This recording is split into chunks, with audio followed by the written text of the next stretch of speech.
নাম রুল কিছুই নেই, তাদেরকে তো ইচ্ছা মতো পাশ করাই দিচ্ছেন, রাইট? আপনার কি বক্তব্য এগুলো এখন? আচ্ছা, আপনার সামনে তো এগুলো চেক করলাম, স্যার। আপনি তো ইন্সপেক্টর তাই না? আপনারা খাতা দেখছেন, আপনাদের সামনে এটা সত্য তো? স্যার। সত্য?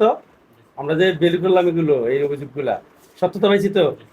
এখন আপনার এর জন্য নিজেকে দায়ী মনে হচ্ছে না কিছুটা হলেও? আমার খুব লজ্জা লাগতেছে। লজ্জা লাগতেছে? খুব লজ্জা লাগতেছে।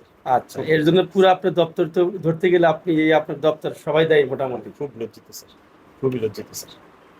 আর এই জন্য যদি আমাদের দুদকের কমিশন কর্তৃক বা আপনার ঊর্ধ্বতন কর্তৃপক্ষ যদি পুরো ব্যবস্থা নেয়, কোনো অন্যায় হবে? পুরো দায় কিন্তু আপনার। আমরা যে কাজগুলো আজকে দেখলাম, এগুলো মনে হয় যে আপনারা এই ঘুষ লেনদেনের তো প্রমাণ থাকে না, এগুলো দেখে বোঝা যাচ্ছে আপনারা অনেক অন্যায় করছেন, একটু না শুধু অনেক অন্যায় করছেন আপনারা। একটা সরকারি দপ্তরে থাকার পরে আপনাদের এখানে গুরুত্বপূর্ণ একটা কাজ, আপনাদের এখান থেকে একটা ব্যক্তি যদি ভুয়াভাবে লাইসেন্স নেয়, সে যে কোনো সময় অ্যাক্সিডেন্ট হতে পারে, স্যার। সে রাস্তায় বেআইনিভাবে চলবে, সে আইন ফলো করবে না। আপনাদের এই লাইসেন্স পাওয়ার পরে সে কতগুলো অন্যায় করতে পারে। স্যার। সুতরাং আপনাদের এগুলো দেখে তারপর পাশ করাইতে হবে, Sure, লাইসেন্স দিতে হবে, রাইট? স্যার। আচ্ছা, ঠিক আছে। তাই আপনারা এইগুলো ভবিষ্যতে আর কোনো দিন স্যার।